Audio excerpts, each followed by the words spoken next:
Well, hi folks, 1st of April now, so time to get some more stuff sown.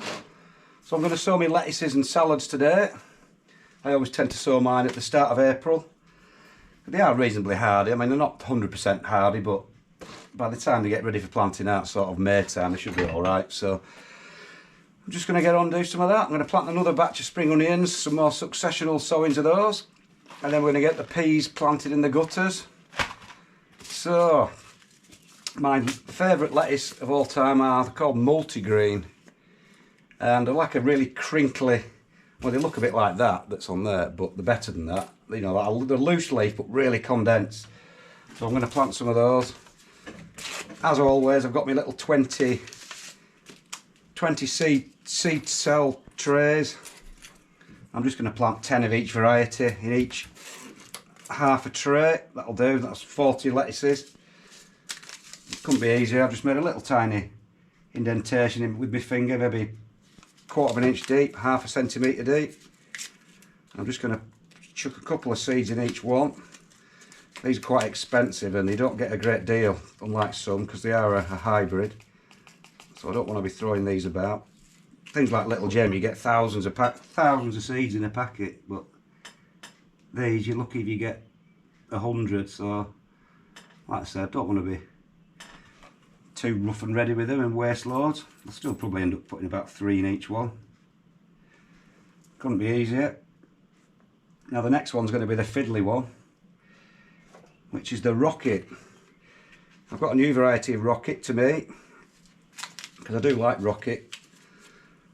I'll just put that back in the right packet. This is Rocket called Athena, and it says it is unlikely to bolt to seed, which is a heck of a statement, considering that every time I grow a Rocket it always goes to seed, probably within a month of planting it. So it's a very bold statement, and if it works it'll be a revelation. Bolt free Rocket. But I do like Rocket, I must admit. I do like the pepperiness of it, but they're a pain to sow. The seeds are absolutely microscopic. Gee whiz, you can't see them. No, you can hardly see them. If I try and put that up there, that's probably too close. They're absolutely, I think they're probably the smallest veg seed there are. So I've got my reading glasses on, because I wouldn't be able to see a thing without those. Again, just going to put a couple in each one if I can, which is quite difficult because they're virtually impossible to see. Gee whiz, they are small. They're so small they're actually stuck to the packet with the static when I open the packet. That's how small they are. And all I'm going to do with these is, as usual, just give them a little light riddle, making a big mess, with compost. I did already water the compost underneath, so no need to water the top now, especially with little tiny seeds like that. You can end up washing them to the surface and things like that. And these will just go into my little propagator. No heat. I'm not going to put them in a polytunnel. I'm just going to put them in here actually, in my workshop. I'll show you where I put them at the end. I'll put a brand new roof light in, so it gets really good light. So everything else is pretty similar. The other lettuces, just going to do exactly the same. We've got one called Rekord, and then we have the normal Little Gem lettuce, and then again I'm going to sow some more spring onions, which again is exactly what I did last time. I'm going to plant about 10 to 12 in each module, so you get big clumps of them, and you can just plant out a clump, and then when you come to harvest the seed you can just harvest a big clump as well. But I've done that all before, so it's exactly the same. And I'm going to plant a few more sunflowers. The ones I sowed a couple of weeks ago have all come up now, so I'm just going to sow a few more, just plonk them all over the place, and then we'll have plenty to go at. So I'll get on and plant these peas out now. This just show you the way that I do it. Right then folks, onto the peas in the gutters. So I'm going to grow my favourite pea of all time again, which is Hurst Green Shaft. Grown them for years and years. They're always really reliable. Grow to about 4 feet tall maximum, but they're absolutely hanging with peas. You get absolutely tons. There's about 10 or 11 in each pod. I never seem to get any pests, and they're always really good goers. So the gutters, I've got two little gutters here, one's 4 foot, one's 5 foot. I've got a 10-foot row, so it's near enough to slide out into the row when I'm going to plant them.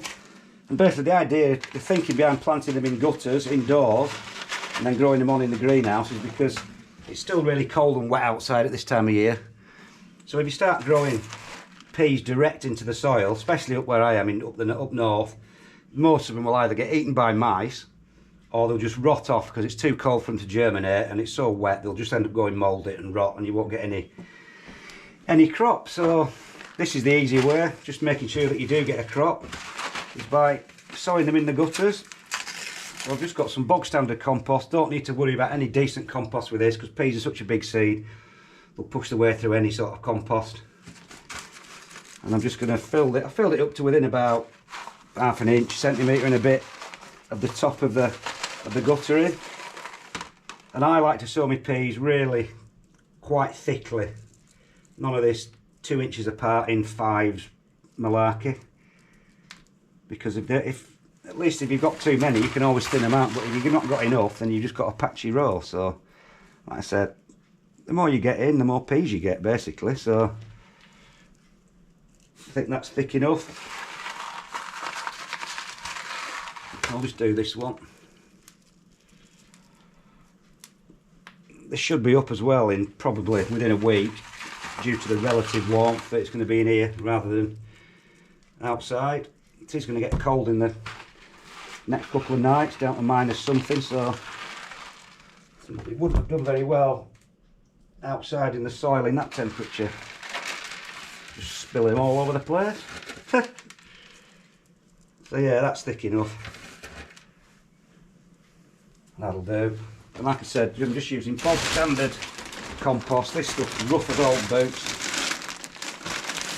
It's really like full of wood fibre and everything. So again, no need to be too cute. Just cover it with about, I would say, a centimetre, half an inch of compost. Like so. And I wouldn't water too heavily, just moisten it slightly, just so the pea can absorb a little bit of water. Ideally you can soak your peas overnight just to get a bit of moisture into them beforehand, which will help them to germinate. But just give it a little slight watering just to help it along. Put it somewhere reasonably warm, or just frost free really will do, until they germinate, and then these can go into the polytunnel to grow on till they're about, I like to plant them out when they're about 2 or 3 inches tall, when they're not too advanced, when the root system's not a big mass and they're becoming root bound. And then you basically just slide the whole row out into your soil and they get away really quickly, and you've got no problems with pests. Mice won't eat them inside, and once the seeds turn to a plant, then there's no pea left for the little mouse to eat anyway. So it takes everything out of the equation and it's pretty risk free. So I'll just give them a slight watering and then that should be it. So that's what I'm sowing this time of year, folks. It'll be another month or so before I sow my cucumbers and French beans and things like that. But really, that's about it. I'll just show you where I'm gonna put these. I'm in my workshop here, actually, as it is. So these will go up there. Like I say, I've got a really good bright night, sort of, not night light, but plastic roof, and I'll just keep stuff around here until it germinates, and then once it's germinated it'll go straight into the polytunnel and that'll be it. So that's about it, folks. See you later.